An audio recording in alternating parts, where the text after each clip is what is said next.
a hablar hoy son dos libros complejos, hermano. Yo, la intención de mi corazón, lo que hemos visto a Miguel en el servicio, vemos que este no es un niño normal. Sí, este niño está en el servicio y están predicando y él está Javier, perdón. Y a veces nosotros no adoramos, no estamos pendientes. O sea, tiene unas cosas y Dios me hizo captar eso. Y dije, algo hay que hacer con este niño. Este niño no podemos dejar que siga creciendo sin usarlo.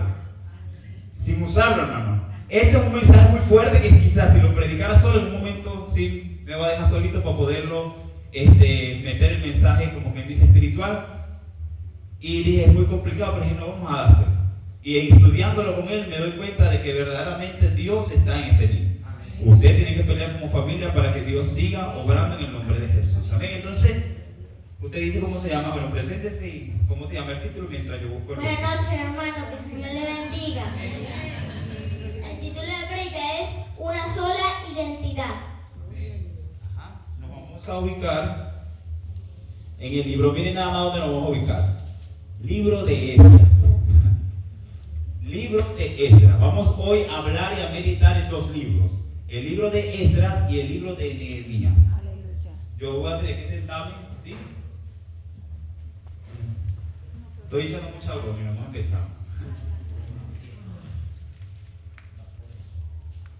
¿Sí? Vamos a ubicarnos en Esdras capítulo 9. Sí, el libro de Esdras capítulo 9. Vamos a leerlo allí, hermano. ¿Cómo se llama el mensaje?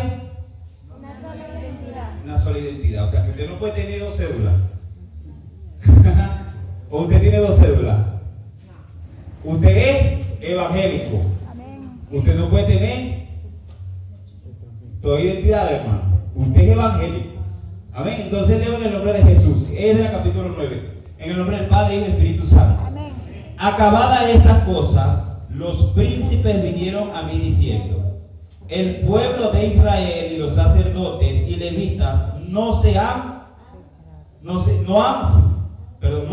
separado de los pueblos de las tierras, de los cananeos, heteos, fereceos, jebuseos, amonitas, moabitas, egipcios y amorreos, y hacen conforme a sus abominaciones, porque han tomado de las hijas de ellos para sí y para sus hijos y para el linaje santo ha sido mezclado con los pueblos de las tierras, y la mano de los príncipes y de los gobernadores ha sido la primera en cometer puede sentarse. Entonces,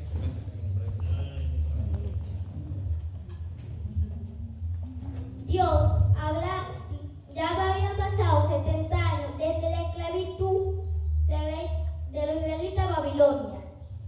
Se había cumplido ya la profecía. Y Dios habla a través del corazón del rey Ciro y que dejara ir al pueblo. Él dejó ir y uno de los primeros grupos que fue de ir a Jerusalén fue liderado por Zorobabel. Cuando llegaron a Jerusalén empezaron a reconstruir el templo, pero hubo varios intervinientos en la construcción y se detenió la construcción. Después de algunos años, llegó otra vez Zorobabel y terminó la construcción del templo. Así es, hermano. Libro de Esdras y libro de Nehemías. Cumplida la profecía de los 70 años donde el pueblo de Israel estaba en cautiverio, dice la palabra que Dios despierta en capítulo 1 de Esdras. El Señor despierta el corazón de ¿quién?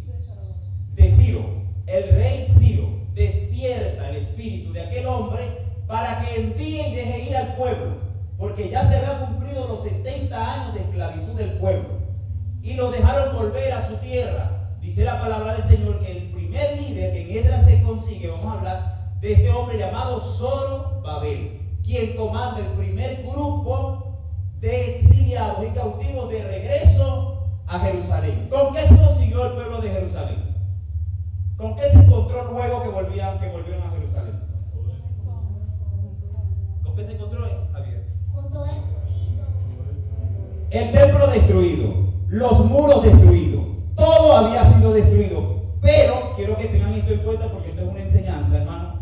Había quedado un pequeño remanente. cuando el pueblo fue llevado, quedó un pequeño remanente en Jerusalén. 70 años el pueblo adulto allá en cautiverio, pero en Jerusalén había quedado un pequeño grupo del Señor allí en Jerusalén. Ahora, cuando ellos regresan, Zorobabel, despertado, ¿verdad?, por la palabra, porque ya era el tiempo del cumplimiento de la palabra, dice que este hombre comienza a restaurar, ¿qué? El templo del Señor. Ahora, dice la palabra que cuando él comienza, hermano, a restaurar el templo, ¿cuál fue la primera oposición? Escuché esto. De los sobrinos, de los nietos, de los que habían llegado a Jerusalén.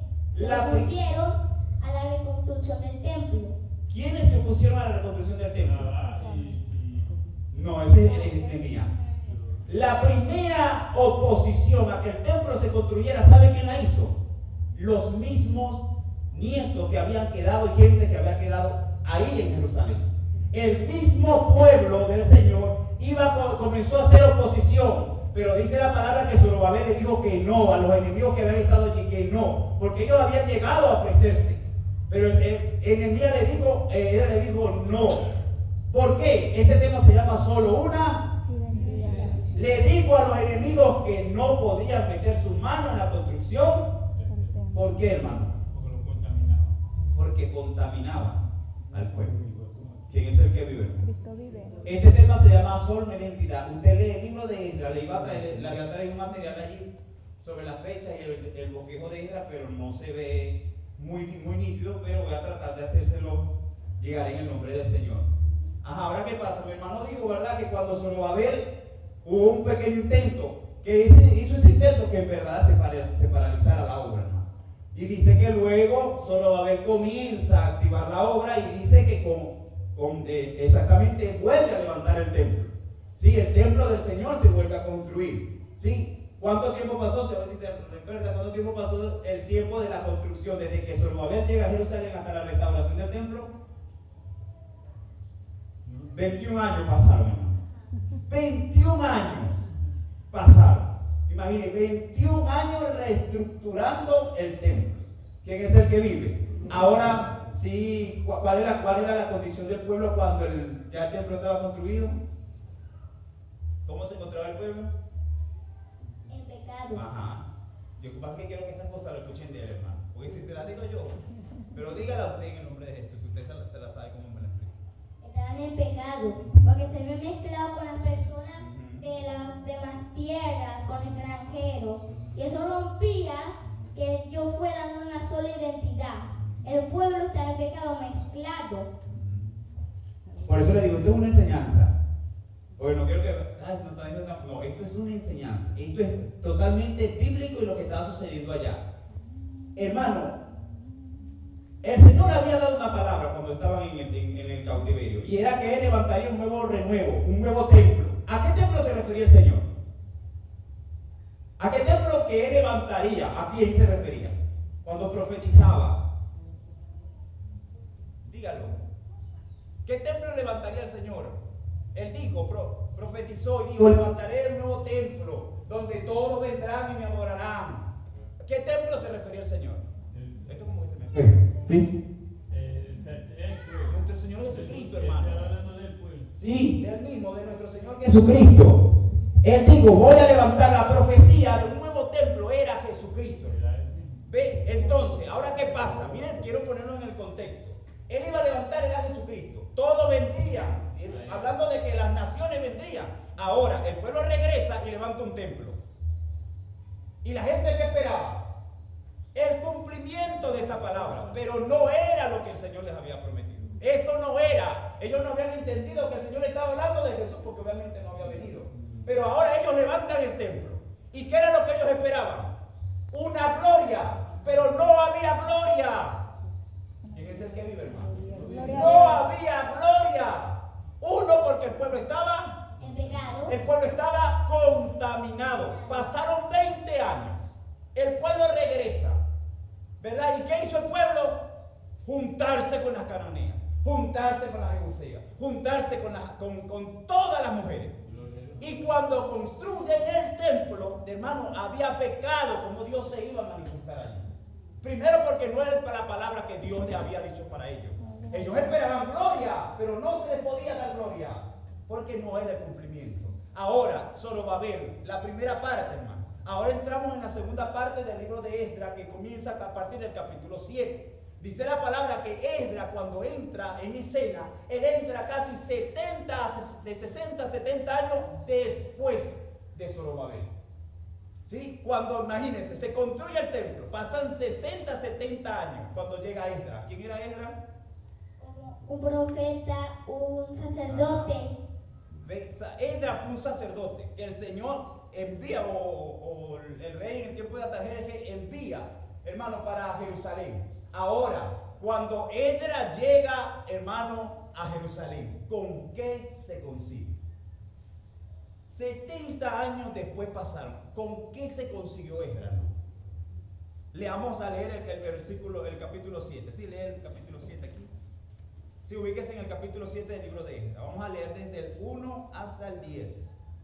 Escuchen lo que dice la Biblia. Pasadas estas cosas en el reinado de Artajerjes, rey de Persia, Esdras, hijo de Seraías, hijo de Azarías, hijo de Hilcías, hijo de Salum, hijo de Saloc, hijo de Ahitob, hijo de Amarías, hijo de Azarías, hijo de Merayot. Vamos a saltarnos todo eso hasta el 7, para que no. El 6. El 6. Esdras. Esdras subió de Babilonia, era escriba, diligente de la ley de Moisés, que Jehová Dios de Israel había dado, y le concedió el rey todo lo que pidió, porque la mano de Jehová su Dios estaba sobre Esdras. Y con él subieron a Jerusalén algunos de los hijos de Israel y de los sacerdotes, levitas, cantores, porteros y sirvientes del templo. En el 7º año del rey Artajerjes, y llegó a Jerusalén en mes 5 del año 7 del rey, porque el día 1 del primer mes fue el principio de la partida de Babilonia. Y al primero del mes 5 llegó a Jerusalén, estando con él la buena mano de Dios. Porque Esdras había preparado su corazón para inquirir la ley de Jehová y para cumplirla y para enseñar en Israel sus estatutos y decretos. Esta es la copia de la carta que dio. Sí, entonces, hermano, esta es la escena de Esdras. En el año casi 70, 60 años después de Zorobabel, después de que el templo estaba construido. Y dice la palabra que este hombre oró, hermano. ¿Y qué fue lo primero que hizo? Disponer el corazón para inquirir en qué, hermano. En la voluntad de Dios, en que las leyes, las normas, los estatutos y los decretos se cumplieran y hacérselo saber al pueblo, hermano. Amén. Cosa nada fácil. Cosa nada fácil. Después de 70 años donde un pueblo estaba contaminado, hermano. ¿Quién es el que vive? Gloria a Dios. Aquí, hermano, vamos entonces. Esto es muy tremendo. De verdad que lo que leen Biblia, yo nunca había tenido la percepción del libro de Nehemías como esta vez lo tengo, hermano. Para mí, estos de Nehemías eran unos líderes que hicieron cosas y lo hicieron. Pero ver el final del libro de Esdras y ver el final del libro de Nehemías, hermano, es una cosa tremenda. Cómo ver la condición del pueblo, hermano. En el nombre del Señor. ¿Quién es el que vive? Él, hermano, lo primero que hace que es, hermano, pedir perdón y confesar los pecados del pueblo. ¿Quién es el que vive? Vamos a hacer el capítulo 10 del libro de Esdras. Esto es muy tremendo, hermano. Este tema aquí del libro de Esdras. ¿Sí? Sí, mira como dice el capítulo 10. Mientras oraba Esdras y hacía confesión, llorando y postrándose delante de la casa de Dios, se juntó a él una muy grande multitud de Israel, hermano. Hombres, mujeres y niños, y lloraba el pueblo amargamente, hermano. Entonces respondió Secanías, hijo de Jehiel, de los hijos de Elán, y dijo a Esdras: nosotros hemos pecado contra nuestro Dios, pues tomamos mujeres extranjeras de los pueblos de la tierra, mas a pesar de esto, aún hay esperanza para Israel. Dios es misericordioso. Para todos, hermanos. Hay esperanza para nosotros. Para este pueblo hay esperanza. Amén, gloria a ¿Quién Dios. es el que vive? Váyase al libro de Deuteronomio, capítulo 7, versículo 1. Deuteronomio, capítulo 7. Sí, ahí como el término de enseñanza. Sí, del libro de Deuteronomio, capítulo 7, versículo 1 al 6. Vamos a leer allí.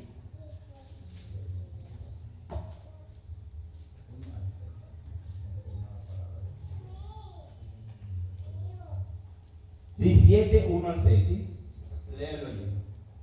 Cuando Jehová tu Dios te haya introducido en la tierra en la cual entrarás para tomarla, y haya echado delante de ti a muchas naciones, al Eteo, al Gergeseo, el Amorreo, al Cananeo, al Fereceo, al Heveo y al Jebuseo, 7 naciones mayores y más poderosas que tú, y Jehová tu Dios las haya entregado delante de ti, y las derrotado, las destruirás del todo. No harás con ellas alianza, ni tendrás de ellas misericordia,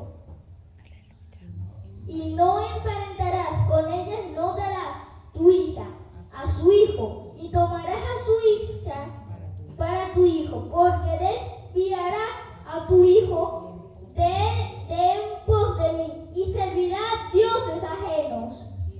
Y el furor de Jehová se encenderá sobre vosotros, y te destruirá pronto. Mas así habéis de hacer con ellos sus altares, destruiréis y quebraréis sus estatuas, y destruiréis sus imágenes de acera, y quemaréis sus esculturas en el fuego. Porque tú eres pueblo santo para Jehová, tu Dios. Jehová, tu Dios te ha escogido para serle un pueblo especial, más que todos los pueblos que están sobre la tierra. Gloria a Dios. ¿Sí? Tremenda esa palabra. Esto es una enseñanza. Esto es bajo el contexto del Antiguo Testamento. Era tan tremendo que los padres no podían darle a sus hijos mujeres que no fueran del pueblo. ¿Sabe por qué? Porque al final iban a terminar sus hijos Contaminados. desviados, contaminados. ¿Qué hizo Salomón? Salomón dice que tuvo 1000 mujeres, 700 mujeres reinas y 300 concubinas. ¿Y qué hizo con las 1000 mujeres? A todas les hizo altares a sus dioses. A toditas le comenzó a hacer altares a sus dioses. El Señor dijo en su palabra: no daré a tu hijo ni a tu hija extranjero. ¿O por qué? Porque van a terminar desviándose y olvidándose de mi ley. La Biblia dice: le atarás, le repetirás a tu hijo la palabra. Gloria a Dios. Se la pondrá en el cuello donde decimos, pero repítasela. Esta palabra pero no podéis darle tus hijos y tus hijas a los amorreos, a los cananeos. ¿Quién es el que vive? Cristo vive, aleluya. Aplauda fuerte en esta mañana al Señor, hermano. Gloria a Dios. Dice ahora, hermano, nos volvemos al libro de Esdras, capítulo 10. Ahora, ¿cómo se resuelve esta situación, hermano? El pueblo fue a Esdras y le dijo: hemos pecado. Dios se va a encender la ira. Ellos fueron sabios. La ira no cayó, hermano. Ellos dijeron: Dios se va a ir con nosotros. Ahora tú dinos qué tenemos que hacer. Y dice la palabra, hermano, que Esdras, y esto es tremendo, motivo de enseñanza para otra ocasión, pero Dios no habló a Esdras para que hiciera lo que hizo, hermano. Sí, quiero resaltar esto. Dios no habla a Esdras para que lo que va a acontecer lo haga, hermano. Pues dice la palabra del Señor que Esdras se deja persuadir por los príncipes que había, porque lo más tremendo, los que primero pecaron, ¿quiénes fueron? Los reyes y los príncipes, los reyes de Jerusalén. Y obviamente si peca el rey, peca el todo el pueblo. mundo. Gloria a Dios. Entonces dice que ellos buscaron todo el mundo mujeres, pero ahora los príncipes se dieron cuenta, lo que sabían de la ley, lo que sabían del asunto. Dios no se va a ir. Ahora tenemos que hacer algo. ¿Y sabe qué hicieron?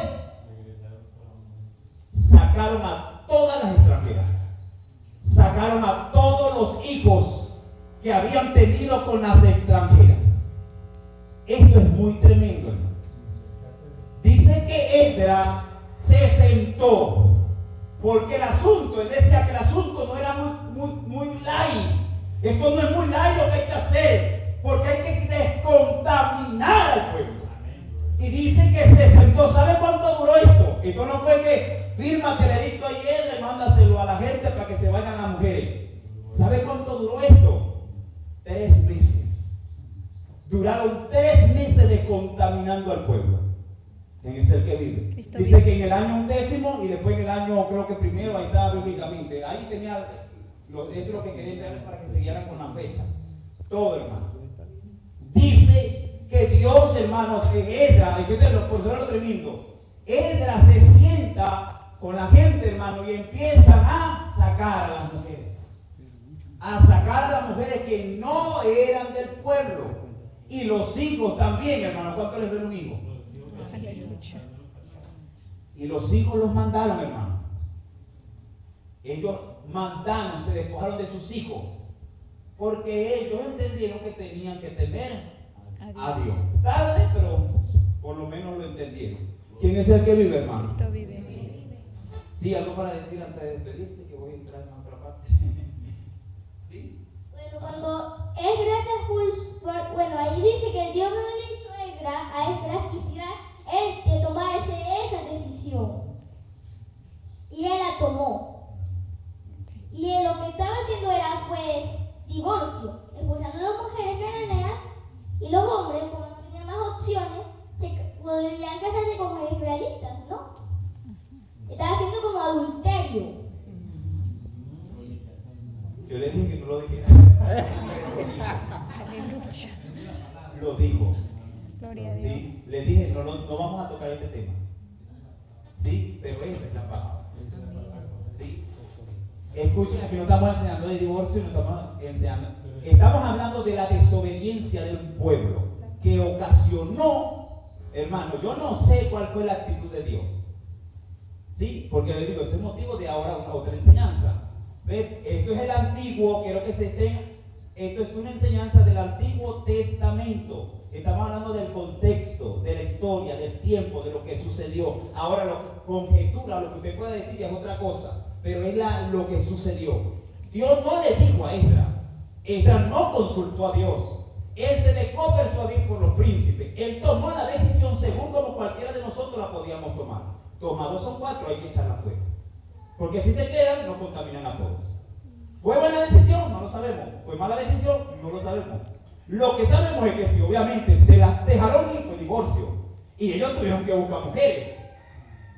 Eso es lo lógico, es lo que el niño sacó cuenta. Por eso le digo, pero esto es una enseñanza, lo aclaro, Y espero que me entienda. Si hay alguien, y esto se lo quiero decir, hermano, y se lo he dicho desde que creo que predico aquí, de que Dios me ha puesto a predicar, Dios bendiga a la pareja. La primera vez que yo prediqué, hermano, prediqué en la casa de ellos dos, en una célula en Chorobobo, donde ellos viven. La primera vez que yo prediqué para la gloria del Señor, que en una célula, hablé de Nicodemo en la casa de ellos dos. Ellos ni se acordarán, pero yo sí, porque obviamente me acuerdo. Y yo cuando lo vi, me acordé, yo dije, gracias a Dios. Porque quiero recalcarle esto. Todo lo que usted escuche de que este ser que usted ve aquí, diga, hermano, y a usted le cause algo, no se lo lleve ni se lo diga a otro. Porque ¿qué? Contamina. Usted me agarra a mí, esto se lo he dicho yo desde que estoy aquí en la iglesia. Usted a mí me puede agarrar y sentar, hermano, ¿sabe que esta palabra, esto, aquello? Y yo no tengo ningún, eso a mí me gusta, eso a mí, ¿ven por qué? Porque usted me enseña, yo le enseño, aquí nadie se sabe todo, hermano. El Espíritu es el que se sabe todas las cosas. Amén, entonces se lo digo con el amor, usted a mí me sienta, me habla, me dice esto, porque después, si usted se lo lleva a otro, ¿qué va a hacer el otro? ¿Y qué va a hacer el otro? Y cuando los otros lleguen y estén aquí, se pare este aquí, ¿qué van a hacer? ¿Qué van a pensar? Ni porque yo hable en gloria van a recibir. Entonces, eso también es contaminación. Y se lo digo en todos los sentidos, en todo, pastores, ministros, líderes, cualquier hermano, directores, predicadores, porque Dios quiere algo grande con nosotros. Amén, pero esto es una enseñanza, ¿sí? Me vuelvo a sentar. Entonces, eso fue lo que sucedió allí, y por eso le digo, esta termina de una manera caótica. Caótica, hermano. Yo no sé después qué le hablaría el Señor a Esdras, pero como es una enseñanza, lo dejamos hasta allí, ¿sí? Dios te bendiga, ¿sí? Entonces, Dios bendiga a nuestro hermano Javier, ¿sí?